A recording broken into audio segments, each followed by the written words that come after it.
We can speak to Miri, who is an expert from the International Institute for Counterterrorism and a retired colonel in the Israeli Defense Force. She joins us now from Tel Aviv. Colonel, thank you very much indeed for taking the time to speak to us. We've been hearing about fresh air and ground attacks across Gaza. In fact, there's been several of them since mid-March. What sort of targets are being struck, given that so much of Gaza is rubble anyway?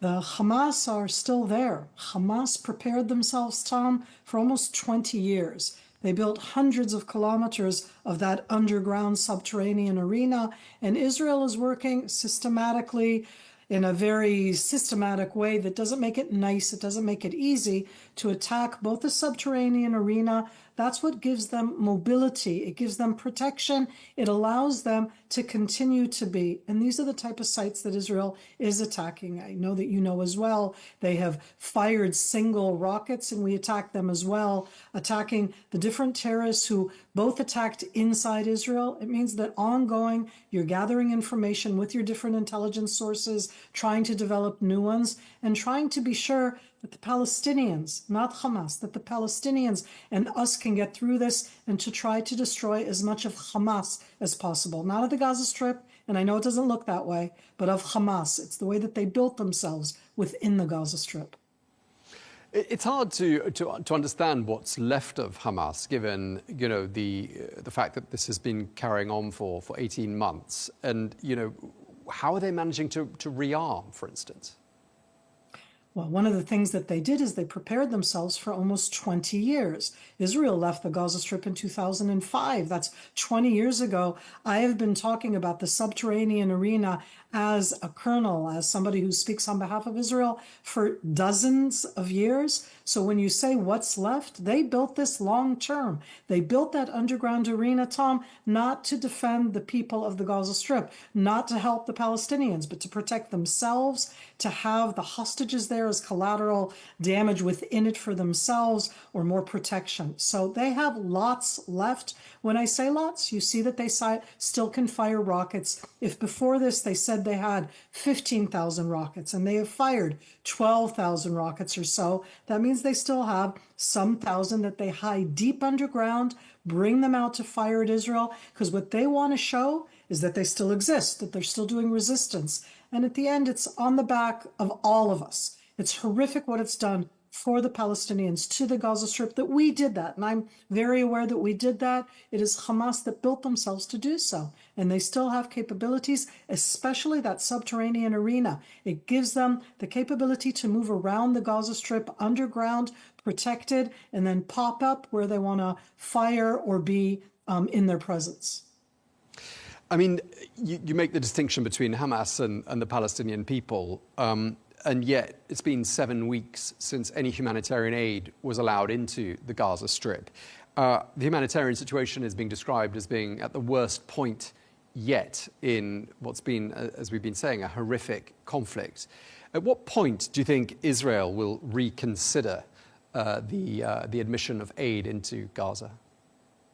So let's distinguish here in that sense between both the government, the military itself subordinate to the government, and within that there's a unit called the Coordination of the Government inside the occupied territories, in this case COGAT, who have constantly said we should never have stopped the humanitarian supply. Here, Tom, I'm going to be openly critical of the decisions of the Israeli government. I'm allowed to be critical of it. That doesn't mean that I think everything they do is both great or bad. But in this case, I do not see the impact itself of stopping the humanitarian help. What the Israeli government will tell you, and I'm not a government spokesperson, is that they will say that that's the only thing that actually really pressures Hamas.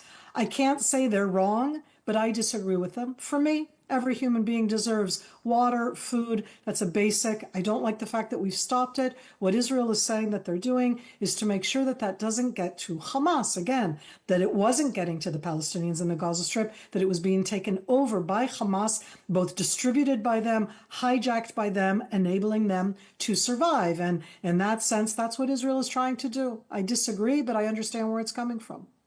Sure, we appreciate you, Colonel, being so frank with us. And there's been so many adjectives, so many ways to describe the situation in Gaza. I mean, it's sort of as though we've all run out of ways to describe it, but the medical charity Doctors Without Borders described Gaza today as a mass grave. I mean, clearly the situation getting much worse. And I'm just wondering, whether you as an Israeli citizen feel that, the treatment of those 2.4 million people living in Gaza represent a much longer term problem to Israel's national security, in the sense that there will be 2.4 million people whose lives have been severely affected. They've endured tragedy and great hardship. And I'm not marginalizing or trivializing what happened on the 7th of October. I'm just talking about those 2.4 million people. Do you think they could, in the longer term, pose a threat to Israel's national security, given the pent-up hatred? The pent-up hatred was there before October 7th, Tom. That's why they could stand up and do what they do and do it gleefully. And in that sense, I'm going to say I am one of those who most definitely want to reach out, want to talk, but it can't be with Hamas, because at the end, here I am sitting in Hamas before October 7th very openly. And since then, Hamas, not the Palestinian people inside the Gaza Strip, called for my annihilation. And they still claim to be in control. I don't think they're in control. They still want to show that they're the ones that you have to talk through. Excuse me. And I think that what we need to be looking at is at the 2.4 million people, and to hope that we can all together get rid of Hamas, not just for the Palestinian people, I would say for all of the greater Middle East. The example of what they did, of investing in building, as you've said yourself, how are they still there? Because they invested in building something for 20 years that benefited Hamas, not the Palestinian people inside the Gaza Strip. That isn't about excusing Israel for what we're doing. This is a war. It is ugly. It breaks my heart. As you said, it's a tragedy. Having said that, I want it to be over. I will remind all of our viewers right now that today Hamas put out a clip of a young man that they took on October 7th that we didn't know he was alive until today. They've held him for the last 558 days without ever saying if he was alive at all. And I say that as one example because last week they did the same thing on a different young man. And that's about Hamas. It's not about the tens of thousands of people. It isn't making it better. I'm just saying there's a very easy resolution.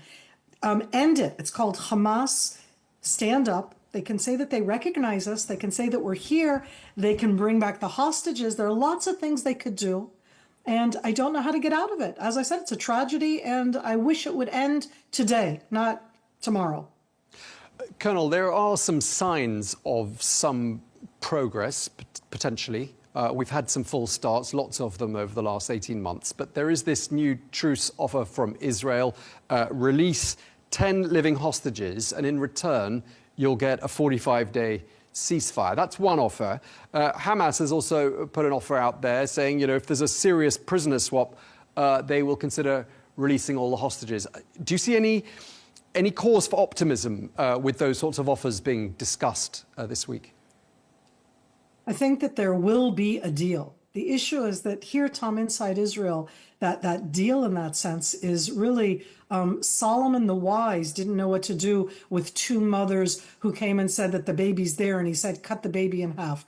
Would you want to be the person who gets to choose who are the 10 live hostages who've been held since October 7th who get to come home and go talk to the mothers, the families, the children of the other 14 who aren't going to come? It's most definitely benefits Hamas to prolong it, to do it in that way. It's tearing Israel apart. So yes, I do think that there is cause for a deal. I can't use the word optimism because as long as they hold any number of live and the dead hostages themselves, they're using it to fragment Israeli society. And I don't want to blame us for the fragmentation of Israeli society. If you saw both the clips that they put out are so horrific, but what people don't realize is that until today, we never saw that young man for the last 558 days, and the way that he talks tears our heart out. And so I understand that there will be a deal. I think it's better to have some deal, but I wouldn't want to be the mother, the child, the sister, or the brother of the other people who are not going to be coming out in such a deal, because Hamas will continue to hold them. Sure. I mean, one thing that someone from Hamas might say were they here, and we haven't spoken to anyone from Hamas for quite some time, but they might say there was a ceasefire deal that was struck on the 19th of January. It included multiple hostage prisoner swap initiatives.